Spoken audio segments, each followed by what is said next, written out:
वह एक लकड़ी का मोटा लट्ठा पानी में धकेल देती है, फिर झील में उतरती है और उस लकड़ी को पकड़कर धीरे धीरे आगे बढ़ने लगती है। इससे वह आसानी से झील के बीचों बीच पहुंच जाती है। जब उसे लगता है कि वह सही जगह पर पहुंच गई है तो बिना एक पल गंवाए सीधे पानी के अंदर डुबकी लगा देती है। असल में अन्ना इस विमान दुर्घटना की इकलौती जीवित बची हुई यात्री थी। घने आदिम जंगल में फंसी अन्ना के लिए इस समय सबसे जरूरी काम था विमान के केबिन के अंदर जाकर कप्तान का सैटेलाइट फोन ढूंढना, क्योंकि उसी की मदद से वह बचाव दल को अपनी लोकेशन बता सकती थी और मदद मंगा सकती थी। लेकिन उसने पूरे विमान को अंदर बाहर अच्छी तरह छान मारा, फिर भी उसे सैटेलाइट फोन का कोई निशान नहीं मिला। इस बीच उसकी सांसें जवाब देने लगी थीं, तो घबराहट में अन्ना ने जल्दी से वहां पड़े 2 बैग उठा लिए और जल्दी से पानी की सतह की ओर तैर गई। लेकिन जैसे ही वह उन बैगों को लेकर किनारे की तरफ बढ़ने लगी, अचानक उसके पीछे से एक भयानक दहाड़ सुनाई दी। उसने फौरन पीछे मुड़कर देखा और तब उसे पता चला कि किनारे पर एक भालू आ पहुंचा है। भालू की नजर उस खाने पर थी जिसे अन्ना अपने लिए बचाकर रखना चाहती थी। यह देखकर अन्ना जोर जोर से चिल्लाने लगी, लेकिन भालू को इंसानी भाषा कहाँ समझ आने वाली थी। उसने जमीन पर पड़े सारे बिस्कुट खा लिया और वहीं पोटी भी कर दिया। लेकिन इससे भी ज्यादा डरावनी बात तब हुई जब वह भालू सीधे उसके साथी की लाश की ओर बढ़ गया। ये नजारा देखकर अन्ना डर के मारे उसने पानी को जोर जोर से थपथपाना शुरू कर दिया ताकि किसी तरह उस भालू को वहाँ से भगा सके। भालू ने बस एक बार उसकी तरफ देखा, तभी अचानक भालू को लगा शायद यह मांस ताजा नहीं है और वहाँ से चला गया। तब जाकर अन्ना ने राहत की सांस ली। ऐसी घटना दोबारा न हो, इसलिए उसने सबसे पहला काम अपने साथी की लाश को एक अच्छी जगह ले जाकर दफनाने का फैसला किया। ये सब करने के बाद वह तुरंत उन बैगों की जांच करने लगी जिन्हें वह झील से निकाल कर लाई थी। जब उसने बैग खोला तो उसके अंदर पानी से खराब हो चुके कुछ इलेक्ट्रॉनिक सामान, कुछ बटुए और कुछ कार्ड ही मिले। ऐसा कुछ भी नहीं था जो उसकी मौजूदा हालत में काम आ सके। अब उसकी आखिरी उम्मीद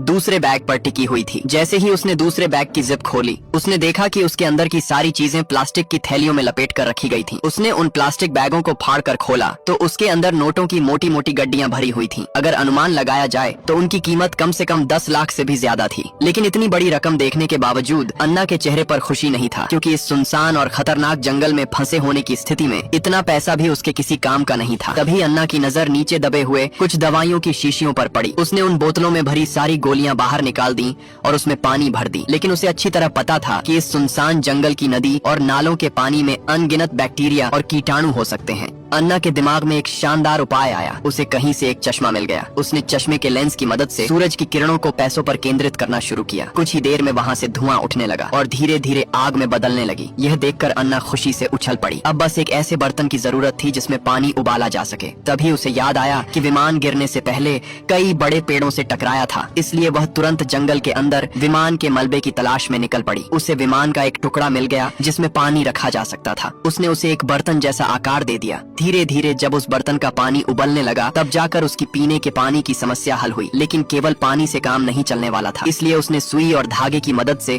एक साधारण सा मछली पकड़ने का कांटा और डोरी बना ली। फिर वह एक मछुआरे की तरह मछली के फंसने का इंतजार करने लगी और सचमुच कुछ ही देर बाद एक छोटी मछली कांटे में फंस गई। अचानक मछली पकड़ने वाली डोरी टूट गई और मछली भाग गई। अन्ना बहुत निराश और गुस्से में आ गई। अब उसके पास जंगल में कुछ खाने की चीजें खोजने के अलावा कोई दूसरा रास्ता नहीं था। अचानक उसे कुछ जंगली फल दिखाई दिए। उसने उन फलों को तोड़ तोड़ कर अपनी बोतल में भर लिया। उसे काफी फल मिल तो गए थे, लेकिन उसने उन फलों को पहले कभी नहीं देखा था। उसने हिम्मत करके एक फल उठाया और मुंह में डाल लिया। फल का मीठा निकला। यह देखकर उसने एक के बाद एक कई फल खा लिए। लेकिन रात होते होते उसकी हालत खराब हो गई। उसे उल्टियां होने लगीं और पेट में दर्द शुरू हो गया। जब उसे समझ नहीं आ रहा था कि क्या करे, तभी उसे अचानक भालू याद आया। उसने सोचा कि अगर वह वही चीजें खाए जो भालू खाता है तो शायद सुरक्षित रहेगा। उसे आखिरकार एक ऐसी जंगली बेरी मिल गई जिसे सुरक्षित रूप से खाया जा सकता था। लेकिन पिछली रात के जहरीले फल खाने का अनुभव उसे सबक दे चुका था। इस बार वह बेहद सावधान थी। उसने उन फलों को अपने धातु के बर्तन में पानी के साथ उबाला, फिर बहुत धीरे धीरे थोड़ा थोड़ा करके उन्हें खाना शुरू किया। जब काफी देर तक उसे कोई परेशानी महसूस नहीं हुई, तब उसे पूरा विश्वास हो गया कि यह फल खाने योग्य हैं। यह समझते ही वह जंगल की ओर गई ताकि ज्यादा से ज्यादा फल इकट्ठा कर सके। अभी उसने थोड़े ही फल तोड़े थे कि अचानक तेज बारिश शुरू हो गई। वह जल्दी जल्दी बची हुई दवा की बोतलों को बारिश का पानी इकट्ठा करने के लिए जमीन पर रख दिया। फिर वह पास पड़े एक खोखले पेड़ के तने के अंदर चली गई। जब बारिश रुकी तो उसकी सारी बोतलें बारिश के साफ पानी से पूरी तरह भर गईं।